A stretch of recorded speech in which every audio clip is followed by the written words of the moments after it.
Okay. Good morning, Boker Tov.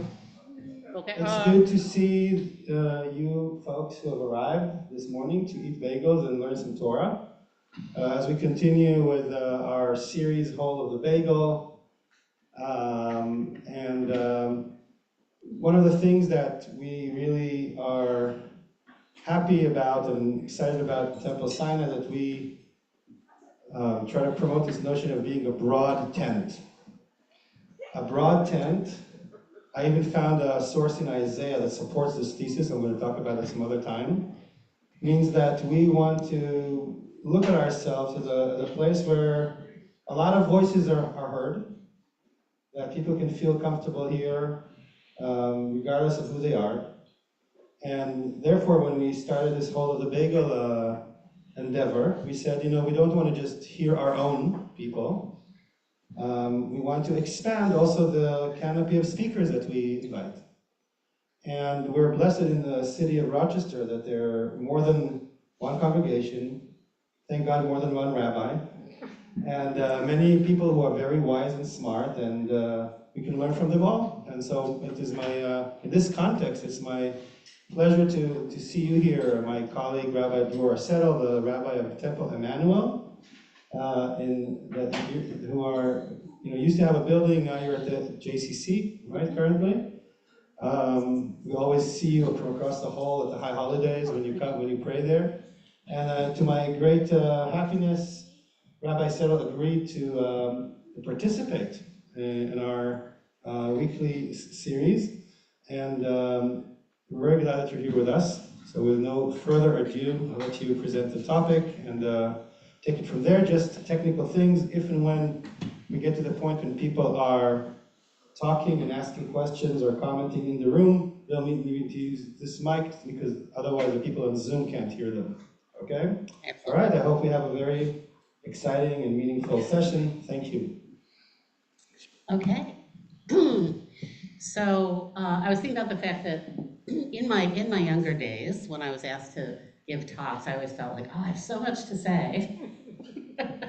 Now that I'm a little older, I'm not as sure, but we decided on sort of a general topic about Jewish feminism, and what I wanted to do today was talk about how I think about three different approaches to Jewish feminism, and I'm hope that it can also be a conversation about sort of your experiences and concerns and questions as well.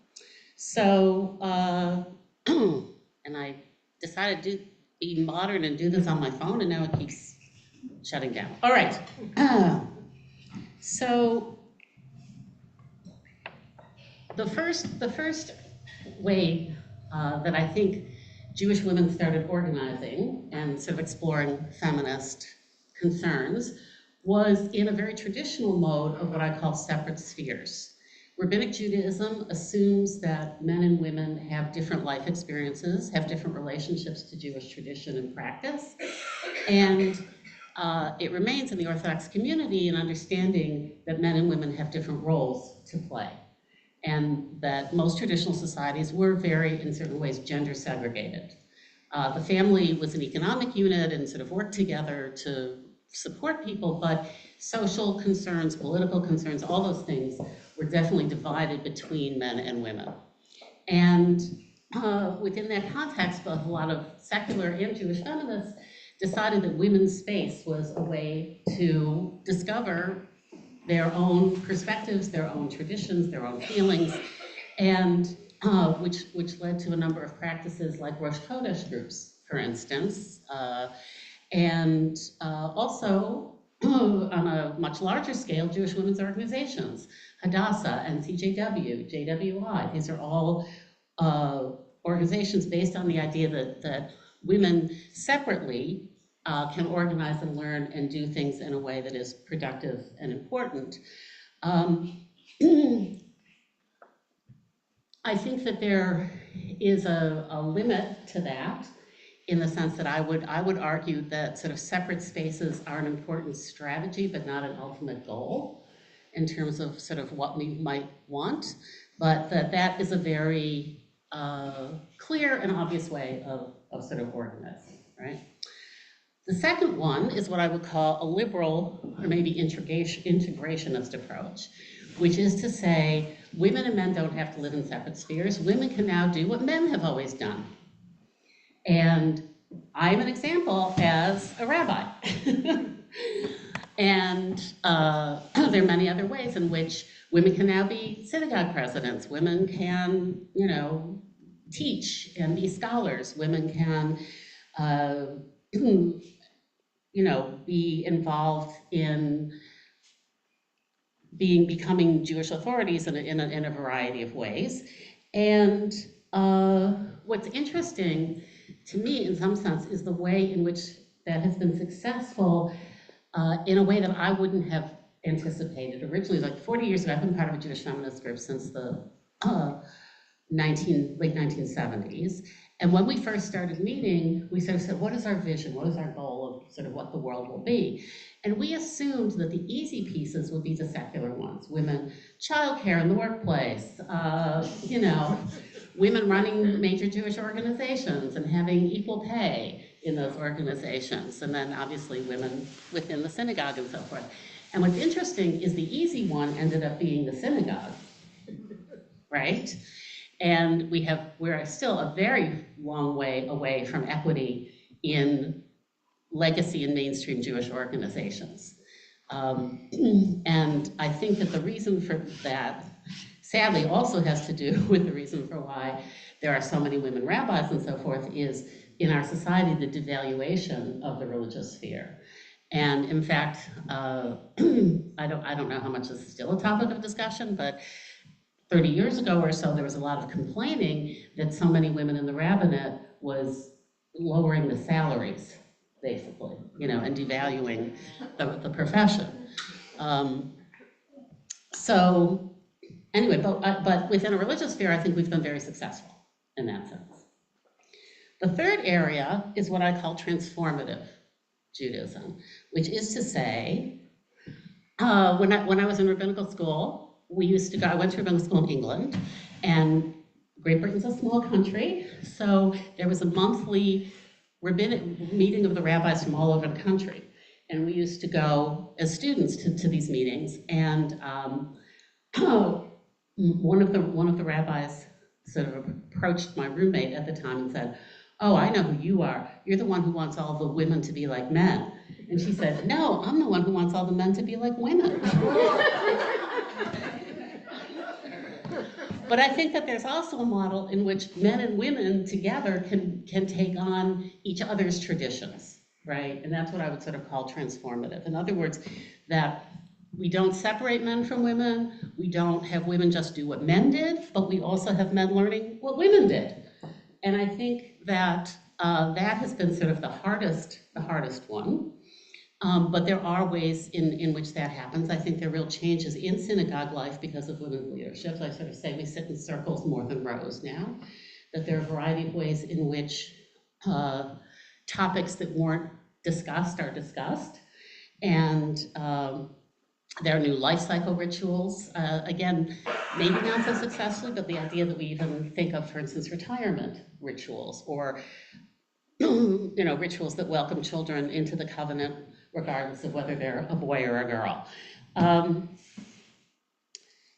I think that the thing that has been most difficult in this is kind of, if you will, a decentering of rabbinic practice. And I want to move into sort of this different area that is what I'm really thinking about a lot these days, which is, I don't know how many of you have heard people talking about the idea that we live in a third era of Judaism, that there was biblical Judaism, there was rabbinic Judaism, and in the same way that the destruction of the temple and the end of sacrificial religion and Jewish autonomy in the land of Israel led the rabbis to sort of recreate what became Judaism, right? The prayer substituted for sacrifice, that study became a central aspect, a whole way in which a new practice and tradition emerged out of that experience, that within the past few hundred years, we have lived in a time in which there are not just one, but several similar disruptions. So the first is emancipation, The first is the Jews now are all Jews by choice. No one is coercing us. No one is saying we are no longer a status, we are an identity, if you will, okay? And being allowed to be citizens of the countries in which we live, rabbis don't have power anymore. We can't make you do anything, right? And Jews are not ruled in that way. Obviously, again, voluntarily people take on rabbinic authority, particularly in Orthodox communities, but it's all voluntary. So that is a whole big issue, right? Another one, obviously, was the Shoah and the incredible disruption of Jewish life that happened. Not only, I think people often don't think about this, but it's not just that a third of Jews in the world were murdered, but 80% of the scholars were. Okay, so if you think of every Jewish studies scholar in America disappearing tomorrow, right? And the impact that that would have for generations on Jewish life and knowledge and learning. So I think it's had an impact that we even can't assess yet in that way. And it also had an impact, I think, that there was a profound theological break that happened. We no longer could accept what I call the Jeremiah answer, which is that the destruction is our fault, right? If you read the prophets, if you read traditional Jewish literature, particularly through the Middle Ages and so forth, right? For our sins we were exiled. It's our fault. And that model is no longer acceptable. So I think that I like to say we're all mystics now. We all, I think many contemporary Jews, to the extent that we think about theology or think about these things, can relate to the idea of God being present in creation, of being, in and through us, of a very immanent kind of understanding of encountering the sacred through the world in which we live. We really are nowhere near reclaiming or being able to think about a transcendent God who has control in some way. Because if you believe in that God, or if you relate to that God was a sadist. So I think theologically we're really betwixt and between in a certain way because of that. So that's part of the impact of the Shoah. And so people, I think a lot of people misunderstand what theologians said in the 60s when they said God is dead. What they didn't mean there's no God, there's no spirituality. It means the way we have thought about God is over. And I think that that's true a lot in Jewish life in a way that we're just, beginning to understand. The next thing, of course, is the establishment of the State of Israel. For the first time in 2,000 years, Jews have political and military power. And I think for a lot of us, it's come as a great grief and disappointment that we didn't do anything with it better than anybody else. And that, which isn't to say, that means we can't have it, but that I think, like women in power, we hope Jews in power would do it differently. And they haven't. So to sort of grapple with what it means to have that kind of power as Jews is also a very disruptive and important thing to consider that's changing how Jews think about themselves, right? And I think that that's had a big impact sort of on Jewish culture that, I can remember a time when Jews were the peaceniks, right? When Jews were not military, when that wasn't the image of the Jew. The soldier was not an image of a Jew, right? And that has changed enormously. And I think that we're really grappling, particularly in light of the events of the past year, to sort of think about where do our values, which are, I would argue that the rabbinic tradition is very anti-violence, very pacifistic in that way, much more into spiritual than military resistance, if you will, but how we reconcile the values that arose out of that with the realities of our current situation of having that kind of power. So that's a whole rethinking of Jewishness and our values. And then, last but not least, to get to the topic I began with, what I would call the enfranchisement of the more than half of the Jewish people that are women has also had an enormous impact. And I would now say that that's expanded to sort of other marginalized groups within the Jewish community, particularly LGBTQ Jews. And But also, you know, that we have not done a great job of integrating disabled people within our communities, of, you know, people who have other disabilities in a variety of, we have lots of marginalized groups in essence. But to be aware of that and to pay attention to that and to really be thinking about what it means to have communities that are truly inclusive of a diversity of experiences when we have a tradition that's really based on a kind of singular experience. So we get back to sort of this issue of how do we address that and how do we reflect it. So one example that comes to mind, for instance, you know, which is again a debate about are gay weddings the same as straight weddings, right? Is it this, should you be saying the same words? Should you be having the same agreement? Some people say yes and some people say no. And I think that's great. I think that we need a community that has options and choices for people. But there's all these challenges and questions that Jews never asked before, right? We're in this amazingly new moment. And I say to people, if it feels confusing to be a Jew, that's because it is. Right? We're in what I would call, and I like to call interim Judaism, right? I would say we're a couple hundred years into this new way of Jewishness, and we don't, that's the one thing I have to say about my mortality right now, is I really wish I would know more about how it's gonna all end up. I wanna stay around longer, but it's both a time of enormous creativity and a time of enormous anxiety, of sort of not being sure and not knowing. So, those are some of the things that I'm thinking about these days. And I would love to hear if people have comments, questions. You know, I'd love to have a conversation about this. Yeah. Wait, we have to pass the mic. Or just say that I just wanted to know what her definition of feminism is. My definition of feminism.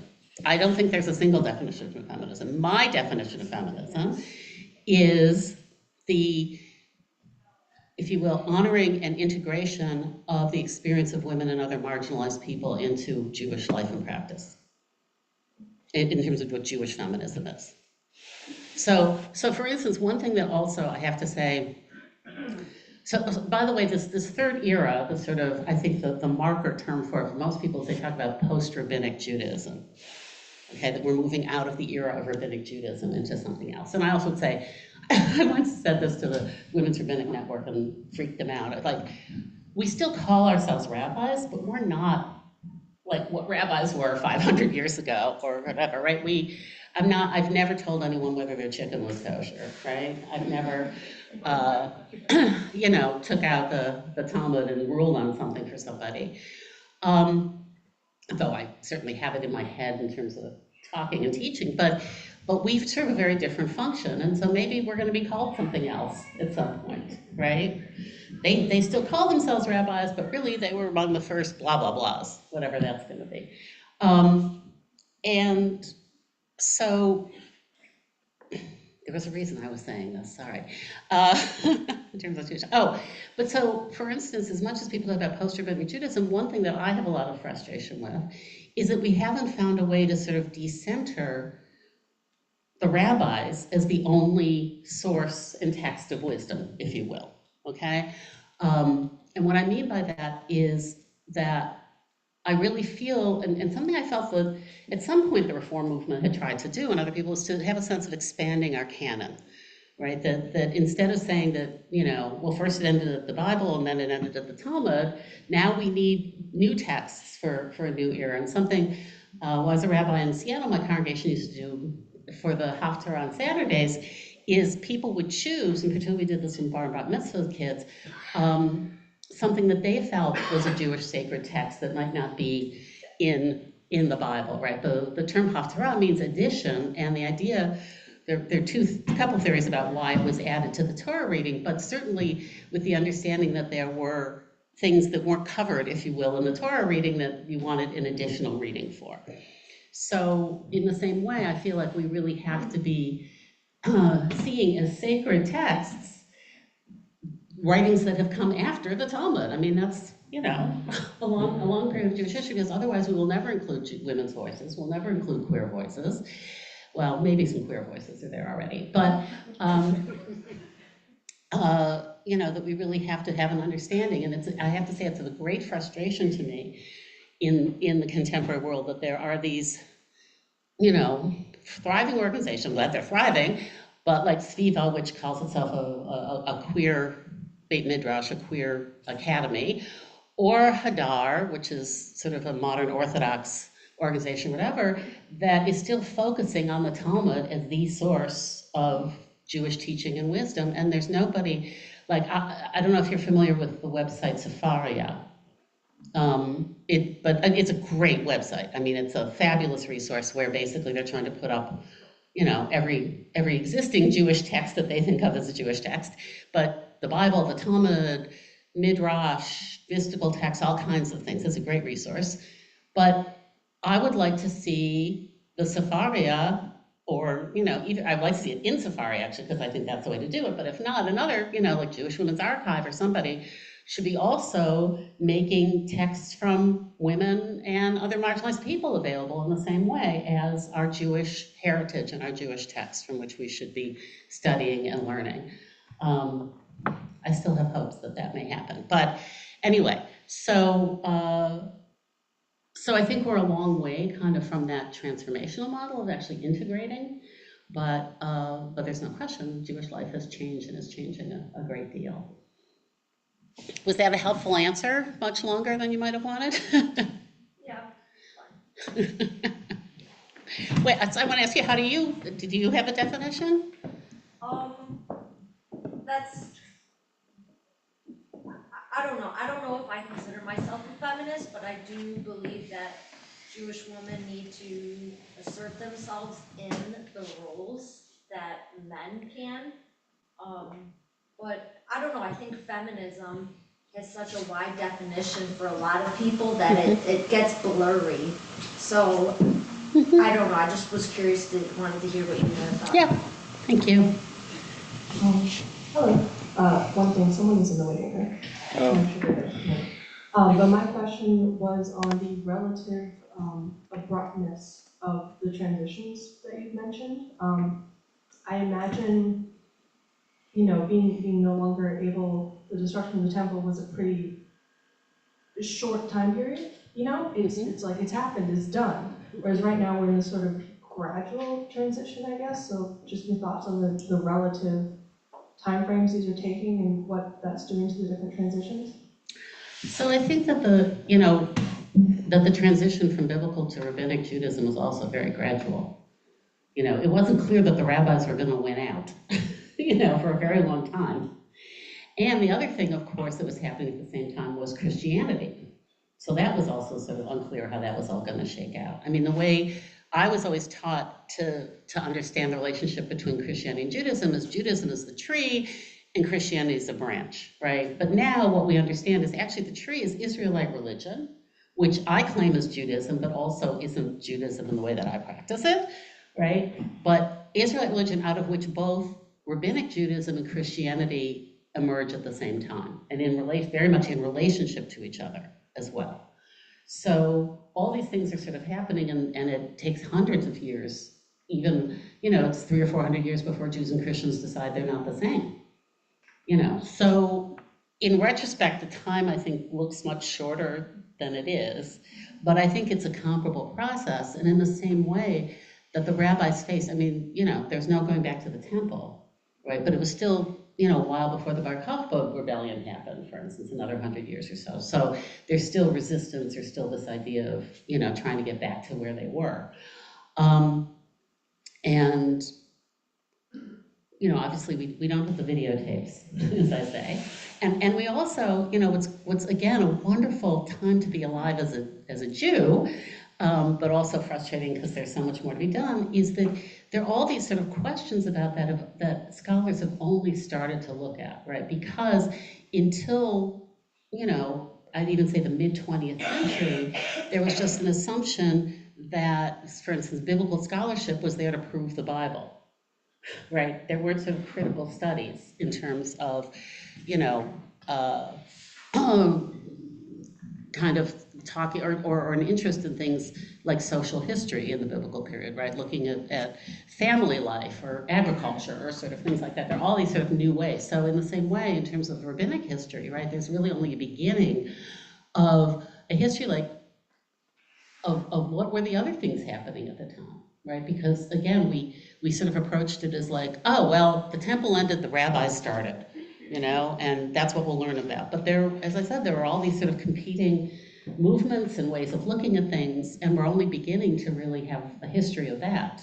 And we have limited sources, for a lot of it too. But I think for the people who lived in that time, it probably didn't feel a lot different.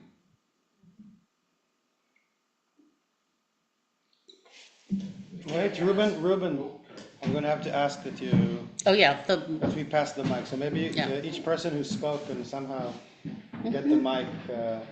thank you. Yeah, that's great. I was really struck when you were talking about separate spheres in the early 70s. Now, I wonder if you could talk about the influence of the practice of Judaism as a young adult versus what you were learning in college in the 70s and the feminist movement. And I'm thinking in particular of those really great, Jewish intellectuals. The men on the one side, like Bellow and Mailer, right, and Philip Roth, and then on the other side, Friedan and Steinem. And they're all so important, right, to feminism. And I wonder if you could talk about a hierarchy or the relationship between those two things in your life. So interesting. So, so first of all, my Jewish experience as a teenager was really bound up in a wonderful way with the National Federation of Temple Youth and Youth Group. That's why I'm a Jew today, there's no question. Which was a very, both experiential, but also fed my intellect in a lovely way. And I decided when I was 15 I wanted to be a rabbi.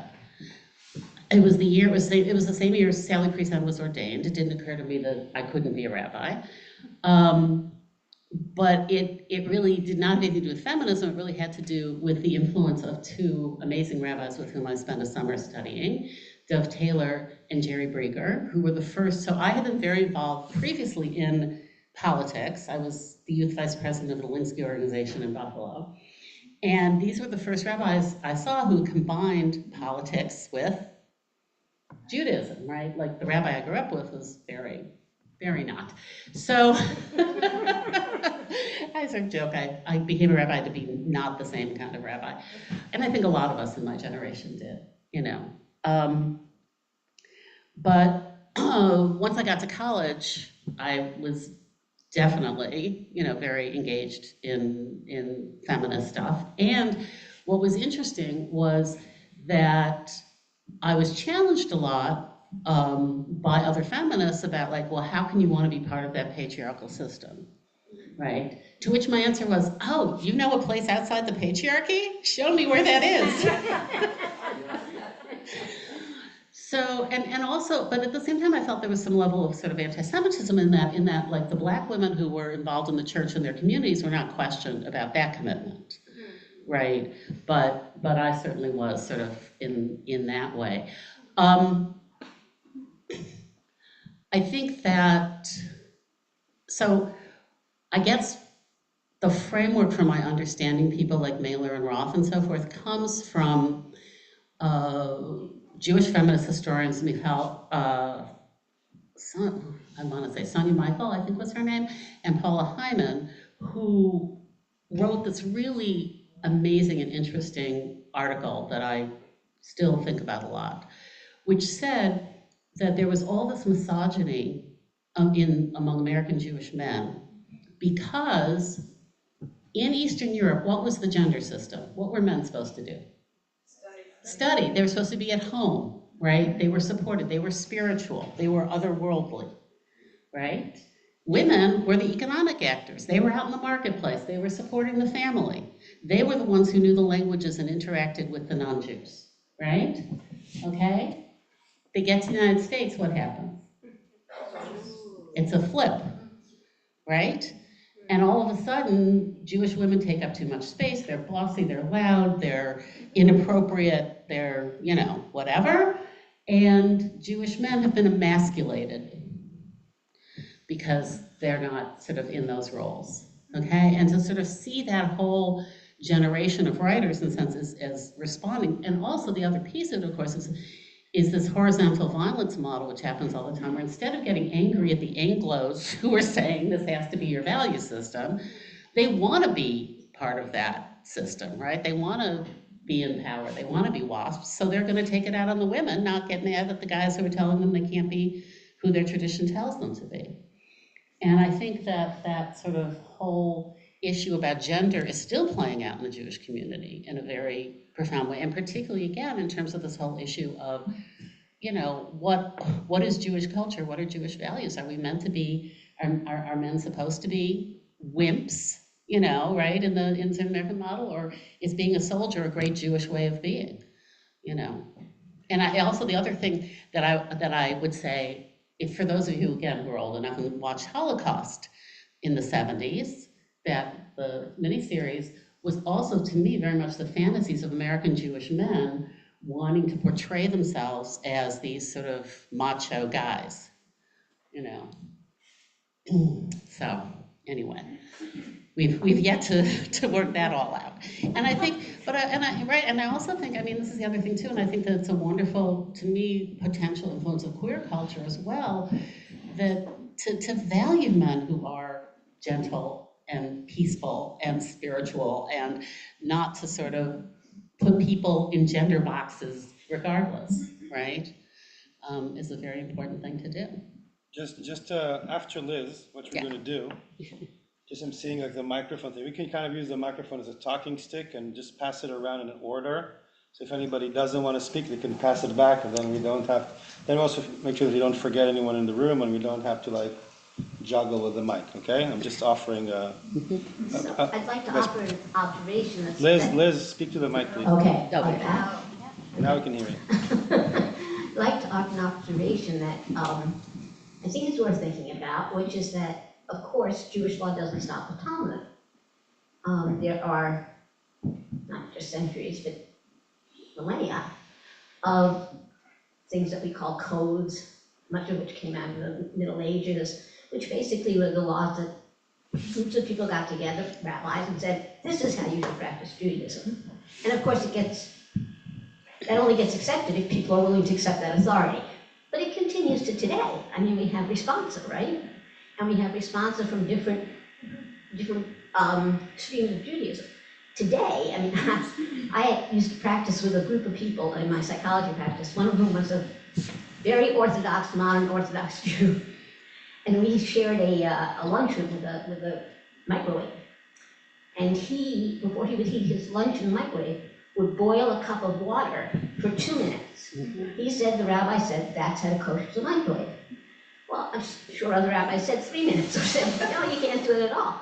But this kind of authority in Judaism continues to today. So on the one hand, it's hopeful in that change can happen. On the other hand, it's disappointing in that, in large measure, it has remained a male thing. I'm assuming, I could be wrong, but I know that the Reform Movement has a responsive committee. I certainly hope there are women on it at this point. Right, but what are the sources they're using for the response? They still do tend to go back to Talmud. They usually cite Talmud, but they very often, well, the Talmud of course doesn't tell you what to do or not to do, but even in citing codes, they will often say, okay, this is what it says in the Reform Movement, but here's what we really think, given today's reason. So I think the horse has left the barn on mitzvot. Okay. And here's what I mean by that, okay? The vast majority of Jews, both in the United States and in the world, I would argue, no longer use a framework of mitzvot for their observance. They use a framework of values. And I think that, so in other words, whether the mitzvah is worth doing or not is assessed by whether it reflects the value or not. So, for instance, keeping kashrut, right? Keeping kosher I think that to the extent that most contemporary Jews think about it, they would think about it in terms of a food ethic, rather than the sort of traditional way in which the rabbis tell you have to keep kosher. They're much less concerned about waiting between eating meat and milk than they are about how the animal was raised, right? So I think that, there are just certain things, like again, God is dead, mitzvot are dead in a certain way. And I don't mean that disparagingly. I just mean like we have to have some description of Jewish life that reflects actuality, not reflecting some ideal framework that people are actually no longer part of. And the other piece of that, I think, is that I feel more comfortable now talking about Jewishness rather than Judaism. And there are two reasons for that. Okay, the idea of Judaism as a religion is a Christian construct. There's a fabulous book by a scholar at Princeton, Leora Batnitsky, called How Judaism Became a Religion. And she talks about both, and I would say Hinduism and Judaism are very similar this way. There was no word for Judaism in Hebrew, right? There wasn't a word there, and if you know Yiddish, right, Yiddishkeit was how Jewishness is how Ashkenazi Jews sort of talked about themselves. And there's a whole, anyway, there are all other books about this whole thing, but basically the idea of saying that there's belief is a category that's separate from other aspects of life, and we call that religion, and that's not part of culture or anything else, comes out of Christianity, because for Christians, right, the sort of a very important breakthrough moment for them was when they decided you didn't have to become a Jew to become a Christian. You didn't have to, right, so Paul's the same slide, there's no Greek or Jew, there's no slave or free, there's no male or female in Jesus, right? So the idea was that it didn't have to do with an ethnicity or a culture, it was sort of apart from culture. So the doorway into Christianity becomes belief, right? That's not the doorway into Judaism. No one quizzes you at the entryway, right, in that sense, okay? And in fact, as Mordecai Kaplan, the founder of Reconstructionism, clearly notes, Judaism is a religious civilization. You can't divorce the culture from the spiritual practice or sort of any of that. It's an integrated whole. And as I said, Hinduism is also very much like that, as a tradition. So this idea, but Reform Jews, and I mean Reform Jews in the sense of, but liberal Jews, Reform conservative, sort of made the deal in Germany, particularly sort of originates in Germany, but to sort of say, we will accept this idea of Jews as a religion if it allows us to be citizens. Because in Protestant thinking, you could have a secular space that was public and a religious space that was private. That's sort of how because even though the secular space never really was anything but Christian, but we pretend it isn't. Because Christians don't know they have a culture, as they're saying. No, in other words, that those spaces are culturally Christian. But that was kind of the deal, and that was a very acceptable deal, right?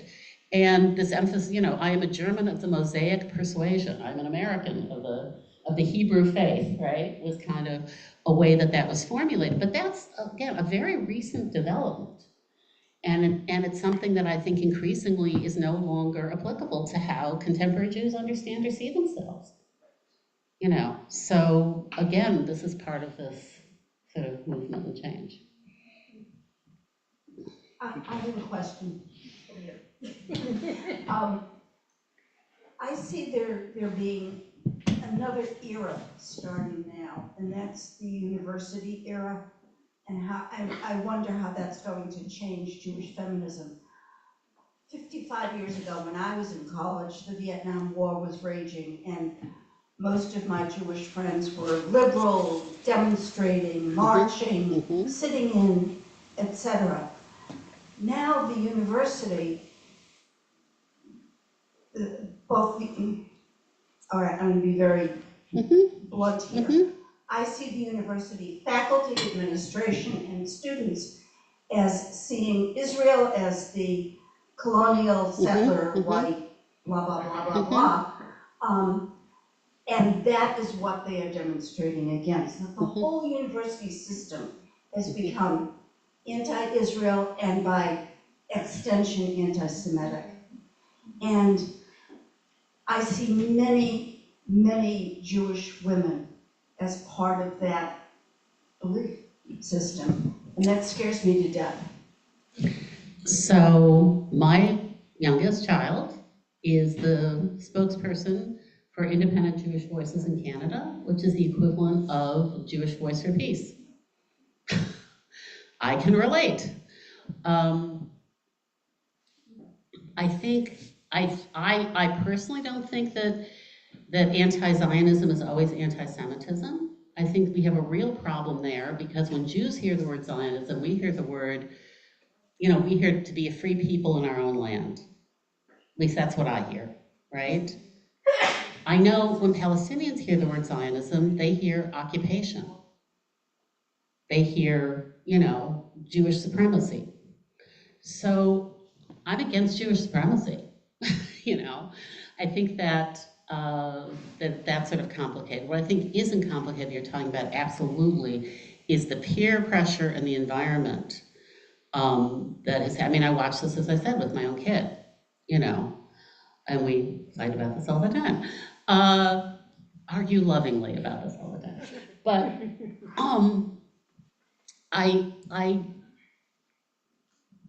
I'm concerned for me, okay, so I think people have different kind of political personalities, if you will. I'm a reconciliation, restorative justice kind of person, which is to say, I think people have to build relationships and get to know each other and sit down and find ways to disagree respectfully with each other. I think we need to do it a lot more in the Jewish community, and we need to do that in places like universities. And I think that you're right that there's an atmosphere where that isn't happening for a lot of people, right? But then the problem is that now you get these sort of, to me, overly polarized positions, right? Where everybody behaves badly, if you will. And they just sort of yell at each other. A lot of heat, heat and no fire. What I don't know, heat and no light. Is that's the phrase? So the thing that I am concerned about, right, is not who feels more afraid, who feels more. It's like, how are we going to teach people to talk to each other? And that's not just in the university, right? And I feel like after the election, I had one neighbor who had a Trump sign out, and I went and rang the doorbell. I said, we have to get to know each other, right? We've got to be able to sort of do that. This is not, in that sense, what's happening in universities is sort of a microcosm of these sort of absolutist positions, but also I have to say within the Jewish community, we have not done a good job. One very important piece of my community at Emanuel is to say we are an open congregation. What you feel about Israel has nothing to do with your Jewish status. And we welcome everybody, and we welcome a range of opinions. But I have a lot of people in my community who feel like there is nowhere else I can be heard in terms of how I feel about this, So I think that, I can't control what happens at the university, but I can control what happens in my congregation, and I try to do work in our larger Jewish community. So I need to focus on that. But I'm not dismissing that, the concern. So in that sense, you're not post-rabbinical. Yeah, right. I'm not at all post-rabbinical. I'm very much relying on the rabbis, absolutely, who have this amazing, wonderful tradition. Where you have the control, you're not post-rabbinical. I can relate. I can relate. It's fine. We're betwixt and between, right? Right. Hello. Actually, no, I was going to say one thing, but no, I'll make a comment and then say something. I also teach at a university, and when there's nothing happening political at all. But I would agree that I think it's more complicated. That I think being sort of more in sort of, I wouldn't say anti-Israel exactly, but more sort of critical is not necessarily anti-Semitism, although they can overlap sometimes, but often they don't. And I see that with faculty who I'm very good friends with. There's criticism, but I don't see it as being anti-Semitic. So I do think it's more complex. My question is actually about something else you brought up earlier that's not political at all. I was fascinated by sort of the feminist reading you gave of sort of where we are in terms of stereotypes in popular culture. I teach the where sort of how sort of women are portrayed as sort of being sort of overly strong sometimes in popular culture, that men sort of are sort of more sort of in the quote unquote wimpy, and just sort of how this plays out. And sort of ironically, I started watching the show. I don't know if anyone else has watched. That's nobody wants this. Yeah. That's after 3 episodes, I was like, I think I'm done, because it's every stereotype you mentioned is there, and it's ironic that now here we are talking about it 2 days after watching it, and now I kind of want to watch more deeper about it. But still, do you see this as being a larger issue in terms of how Jews are perceived? Is the popular culture having good or perhaps not so good effect on how people perceive us? I think you're more the expert on that. I would just say, and I'd love to hear what you have to say about it, but, I have yet to see Jews I know, if you will, right?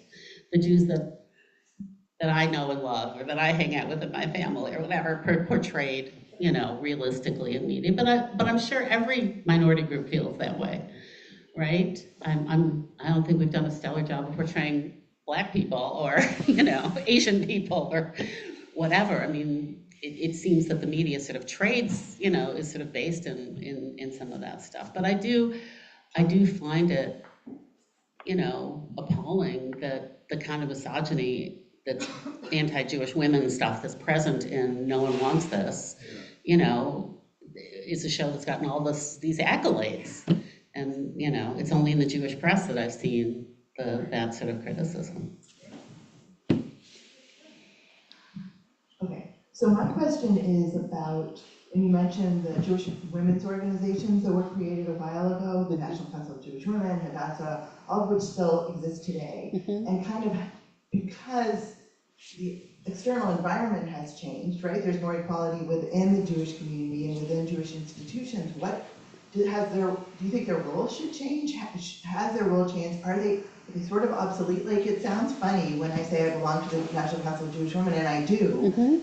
But it's not just for Jewish women, and it's not just for women. So it's like, well, who's it for? So just what's your take on their relevance today? No, it's a great question. I think about that a lot. So one thing, I don't know as much anymore about Hadassah, but which I think is focused more on sort of study, as a focus, but NCJW is focusing on reproductive rights. JWI has focused on domestic violence and those sorts of issues. And I think, and I want to particularly right now, NCJW has, the past couple of years with Dobbs and all that kind of stuff has really, been out there as a Jewish voice on those issues in a wonderful way. The question is, right, here's the issue for me though. As long as that's a women's question, right? I don't think it's as effective in creating change. And I also, again, I don't. I don't feel that your life path as a Jew, as an American, as anything else, should be determined by your sex or gender, right? So to me, there's an essentialist problem about like women's spaces, assuming that women are a group that have everything in common in a way that's different from men, right? And at the same time, I think that, I was reading something just yesterday about sort of there's actually, so I don't know if people know who Peter Beinart is, but he's been someone pretty outspoken on how American Jews need to be more supportive of Palestinian freedom. But also he's a journalist, he teaches journalism, and there was an article in the New York Times yesterday by Naomi Beinart, who I suspect is his daughter, who's a 16-year-old who talked about the day after the election. She went to school, and the girls were all crying, and the boys were playing Minecraft. Right? And the boys just were totally clueless about, why are all the women crying? Why are all the girls crying, right? That, to me, is the problem with gender segregation.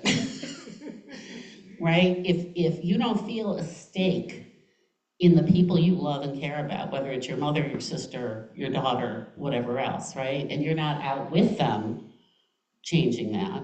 And also, of course, the people who have power, the people who have to change.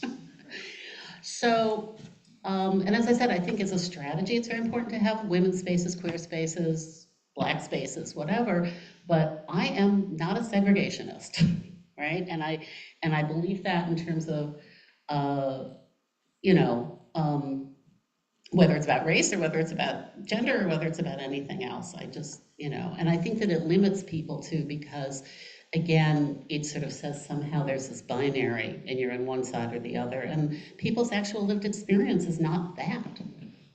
Yeah.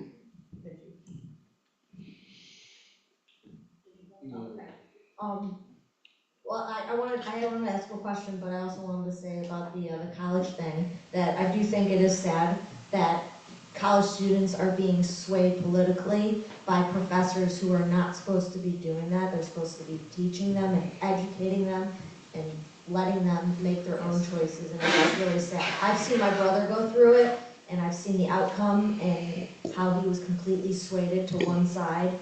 And that's just not what college is about, so I feel you. What college should not be about. No, it shouldn't. And I think there are colleges that have done things differently. Dartmouth is one school that has really tried to teach both sides. Yeah, that's how it should be. And that's Let what them a make their own. university should be, I agree. But I wanted to play devil's advocate. What about the nuclear family, or like Jewish lives, even though it's, the husbands could be, the breadwinner, but like also the wife could be the breadwinner.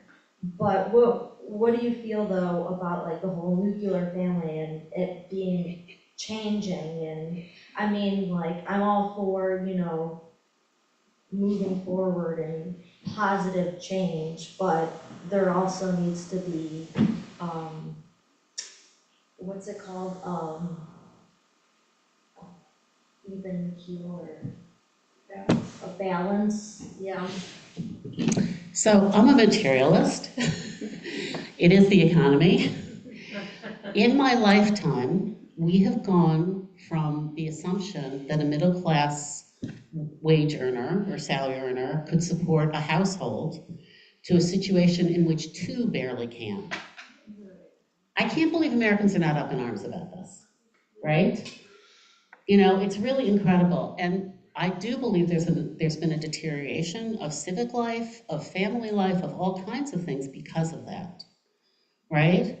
And I don't care how people figure out their arrangements, whether, there are 2 adults in a household, 1 adult in a household, 3 adults in a household. People have to have the wherewithal to live and not work nonstop. And to, it's just shocking and incredible to me, right? And to me, one of the most upsetting things in that sense about this election is, the triumph of the billionaires.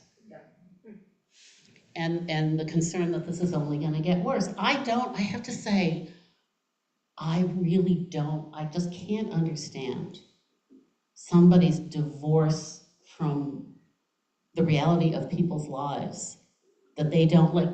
What would it cost Jeff Bezos to pay his workers a living wage? He could pay them, someone said he could give $250,000 to every Amazon worker and still have more money than he had before the pandemic. So that is just sort of incomprehensible to me, but that we have political systems and actors who protect that, right? Okay, they're not good people, but why isn't somebody trying to do something about this, right? It's very problematic to me. So to me, the most destructive thing about family life in this country is economic, in that sense. And I think there's just such a loss, that when people, I mean, we see that, right? The whole sort of the bowling alone phenomenon, the loss of civic engagement, of just, ways that neighbors get to know each other because they're bowling together, whatever, is really profound and very problematic. Yeah. I don't know what our timing is here, but. It's 10:30 more or less, and we have 15 more minutes, which is Okay. great. I'll take the mic. Unless, well, we're going to go around once more, but. There's also the people on. Oh, yeah. So no, I'll take the mic. I'll take the mic for a second. To ask if there are any people on Zoom who would like to ask a question or make a comment. So you have to unmute them if they do. Well, Oh, they can unmute themselves? Oh, right. Joyce, are you trying to speak, Joyce? Joyce, are you trying to speak to us? She's waving and waving. Ask to unmute. There you go. Not at the moment. I may chime in a bit. Thank you. Okay, Joyce is good. Anyone else on Zoom? We have some of our best people on Zoom here today.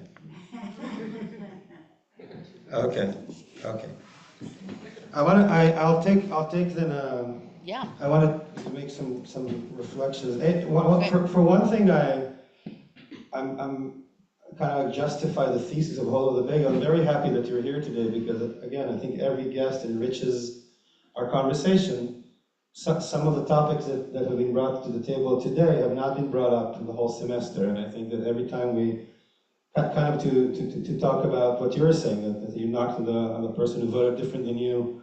Whenever we're brave enough to bring someone in, we have a lot to gain, right? And whether or not we agree or disagree with it, it's not about that. It's about enriching our conversation. I think that's wonderful. So I'm very happy that you're here with us this morning. But I was listening to you, a few things that crossed my mind. Great. One is when you say that Judaism is a choice and an identity. I understand it, I also question it. I'm not sure that all Jews feel that way. Maybe would like it to be that way, maybe not. I'm pretty sure that not everybody in Israel would agree. Mm-hmm. And I also, like for me, I kind of, the way that but also here, it's not just an Israel thing. I think that, to me, the way that I started to think of myself and of our people is that we are an indigenous people. We're an ancient tribe in the world. Mm-hmm. Right? It also has to do with Israel to the sense that many Jews feel that they're indigenous and that is their indigenous land, right? To which then accusations of colonialization would be very, not to say that others aren't also indigenous to the land. Right, Simple. absolutely. But that when Jews are saying you're a colonialist power in Right. Israel, like what? Right. I'm the Native American who came back.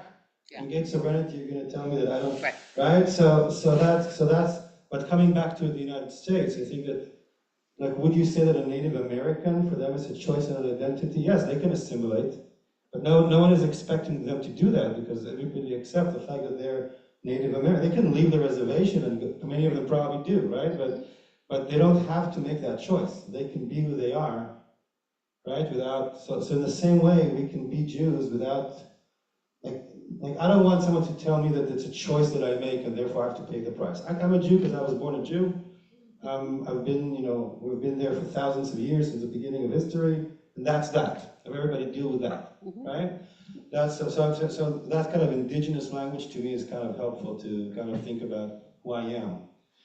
We don't all look the same. We look like we come from all sorts of places, but we do have that element to our identity. Another thing that I was thinking about is, well, of course, that's where it gets personal, Rabbi, because I'm a rabbi, and I don't like people telling me that my profession's outdated, right? I know. So, and I do, in the end, it's all about the economy, right? Like you said. So I would say that I agree that many of the ways that we think about the rabbinate are outdated, and definitely the old way of Orthodox rabbi, like authoritarian, right? That's probably not why we're here, right? But thank God we're in the Reform world. We've been post-halakhic for many years. It's true that the halakha, Jewish law, is ingrained in us more than we realize. But we don't have to reinvent the wheel.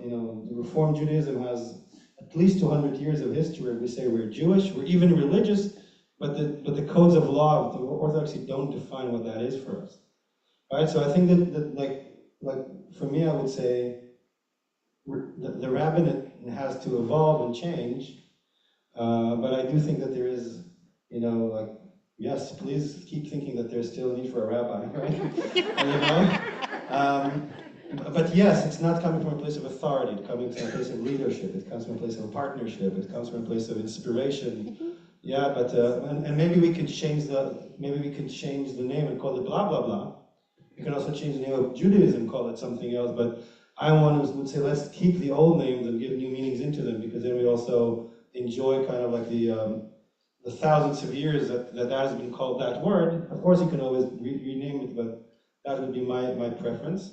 And again, this is a completely egoistical point of view, just a minute, Shoshana.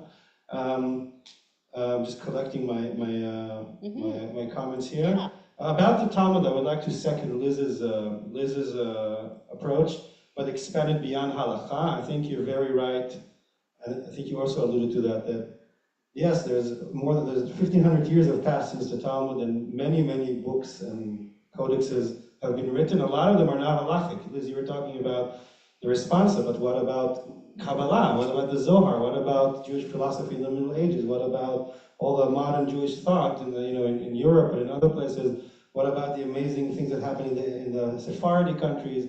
What about amazing things that are coming out of Israel today that are not just men wearing uniform, even though that is also important in my opinion, my humble opinion, but a lot of thought and development and art and music and in this country. In other words, I think that Judaism really isn't constrained to the Talmud. Some maybe it's a social construct we have to kind of, but in reality it's not.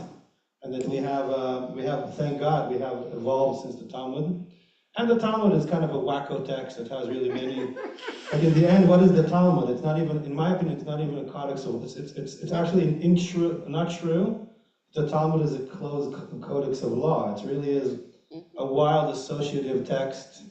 It's like the internet of 1,500 years ago. You can find everything, right? So you can find really everything there. And they invented hypertext. From very profound things to things that are very awful and in fact misogynistic and other. You just have to pick and choose the right things out of the Talmud.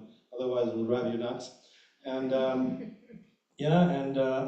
think that speaking about moving forward, that'll be my last thing, and then Shoshana and maybe other people want to. Is that I think that it also has to do even with those elections, of which I'm not an expert. I only came to this country like yesterday, so I wouldn't consider myself an expert on anything like here. I barely know where Wegmans is, okay? But I would say that I think that you can't walk too fast. There's something that we're learning, and if we're really trying to listen to those neighbors who have other signs, is that sometimes when somebody know that they're right and try to walk too fast and leave too many people behind, you kind of shoot yourself in the foot. You can't bring the Messiah faster than the people. You know what I mean? And maybe one of the things that we're seeing and experiencing is that when there's a group of people who know that they're right but walk faster and don't look behind and see everybody, right? That's, for the sake of the argument, if women have evolved in a way that men haven't, that's not even true that that's true.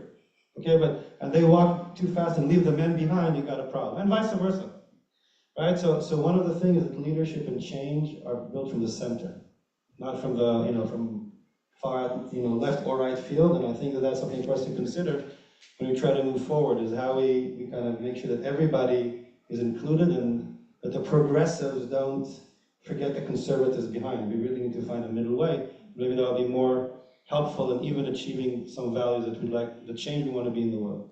I really gave a very, very long rabbinic speech, which I'm not sure I should have because you're our guest, but these are just like my opinions and reflections. And yes, that's it. I was actually trying to promote more out of the corner of your eye. Getting back to feminism. Maybe a little emotional.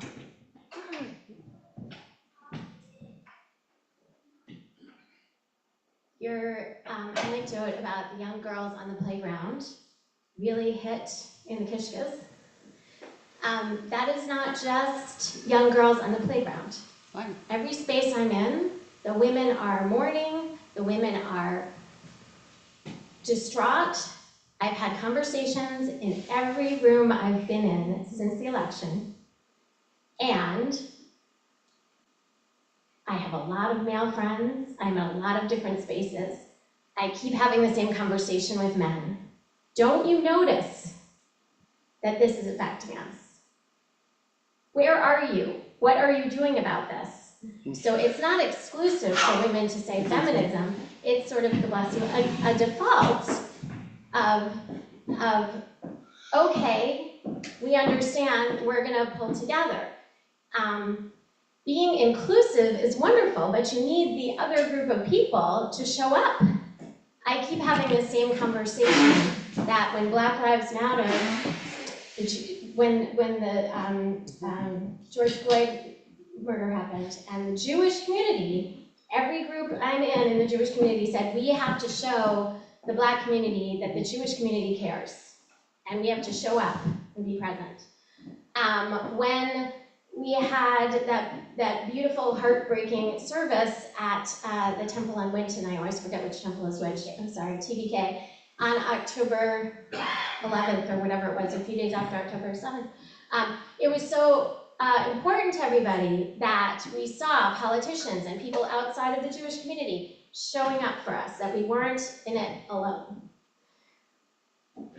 I don't know how to, other than one by one, which is what I'm trying so far, I don't know how to have men realize that women need that too. We need the same thing that the Black community needed, that the Jewish community needed. We need to see that the men are with us, the men are showing up, the men are doing something about all of this with us too.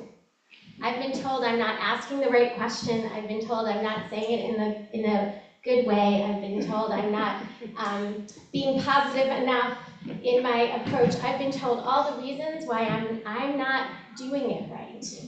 I'm still not seeing men showing up in the spaces where women are hurt and angry and all the feelings. And I'm still not seeing men understand any more than the young men that you mentioned. So I could use help with that.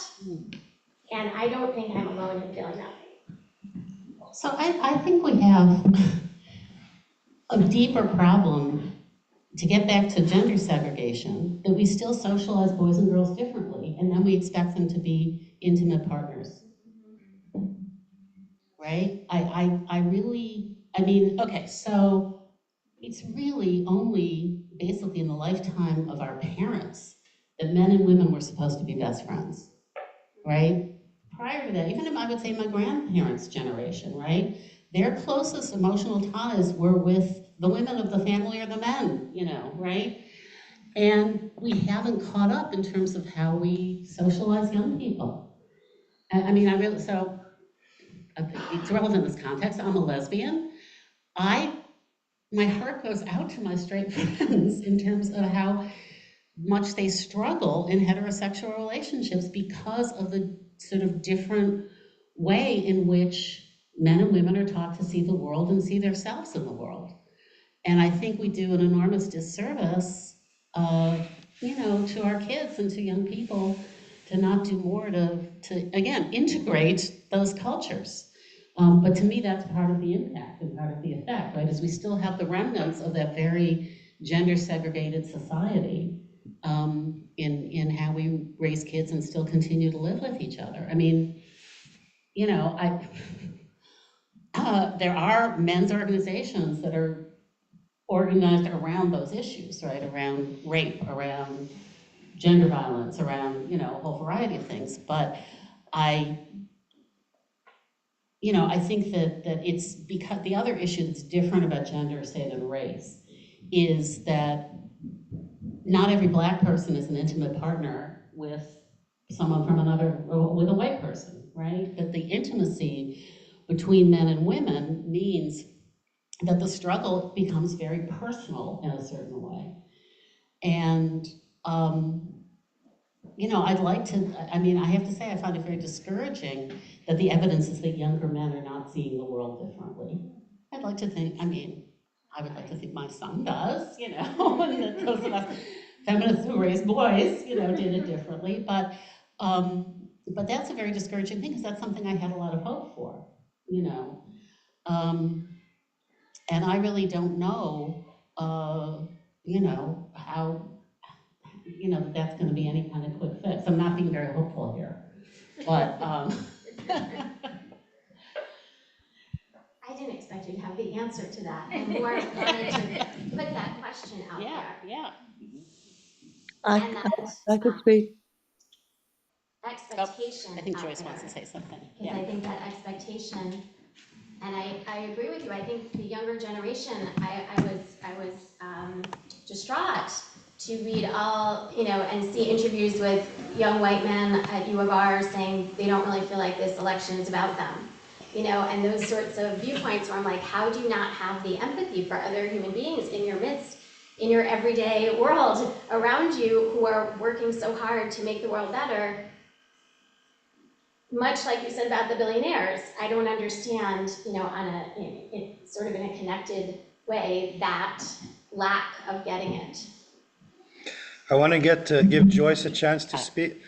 Joyce, can you hear us? That'll be our Yes. last question slash comment, because we need to kind of like respect the time. So Joyce, please. Thank you. Thank you, both rabbis, and thank you, Laura.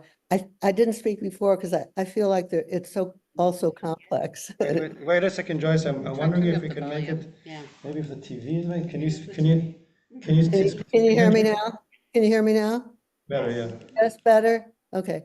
Well, it's what a what a thing to land on to be the last person at this point. But I do want to appreciate both your Laura, you're raising the issues and the responses both rabbis. I was at an all-day seminar around male dominance this weekend. So this was, you know, it's very much in my mind. And, you know, just like we live in a Christocentric world, and it's going to get more so, and we do live in a world that it's in the air, the whole idea of men counting more and being the important ones, even though we've made so much progress. And I love the idea that Rabbi Setel, you said about having in our religious schools and having consciousness raised about these issues, that it's a Jewish issue to have the equality of men and women. You know, going back to what I'm sure going back to the beginning. So that makes sense. And for us to be willing to raise these issues. Laura, I understand your frustration. And one of the things about sexism is that humor and dismissal is how it works. Making jokes about sexism or making jokes about or dismissing it, ignoring it is a big piece of it. So thank you for raising it. And I think we can talk to one another in ways where we really listen, because as you pointed out, Rabbi Setel, it's a loss for men.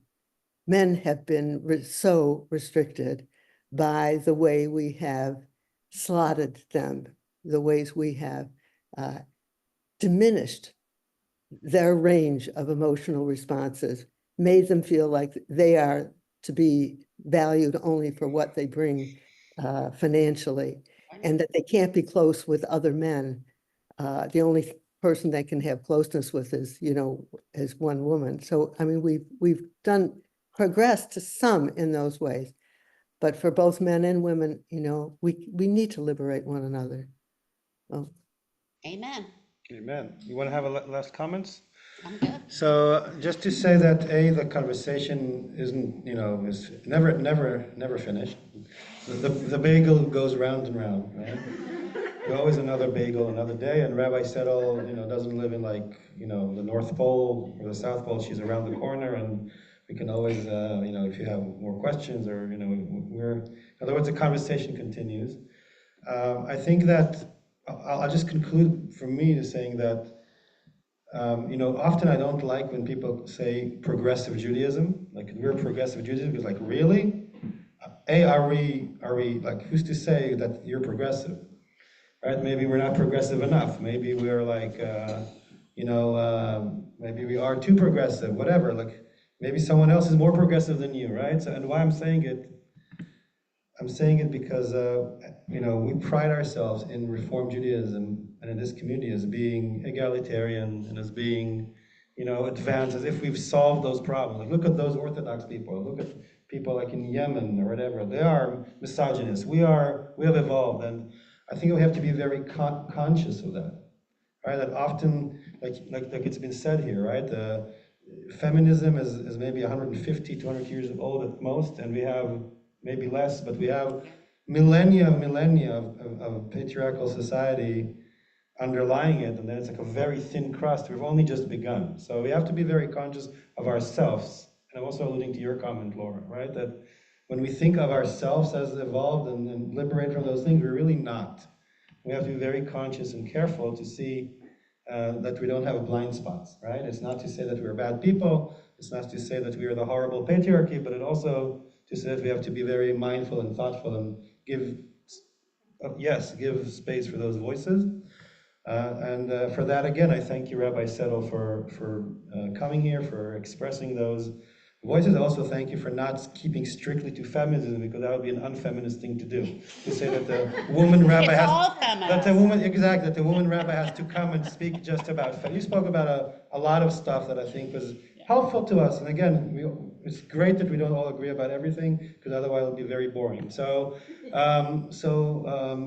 thank you everyone for attending on Zoom or in person. Next week, it's actually our very own Rabbi Cantor Braun who will be leading us through some musical program.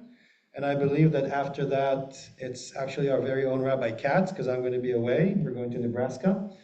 But we'll be back, don't worry. Just two-way ticket. And then I think it's basically our scholar in residence, and our amazing semester will be over. But don't worry, because after the winter break, there's a whole other semester with exciting stuff. So the whole of the bagel keeps turning and turning. Have a great remaining of your Sunday. Thank you, Rabbi Setel, and see you all in the next convention. Thank you. We have one sweet message. This wonderful lady over here who's a many decades long member of Emanuel, also a woman president, has her birthday. So happy birthday! All right. Brought some sweets for you to enjoy as well. Happy birthday, happy birthday. Probably can end the Zoom. Yeah, I could do that. Well, it doesn't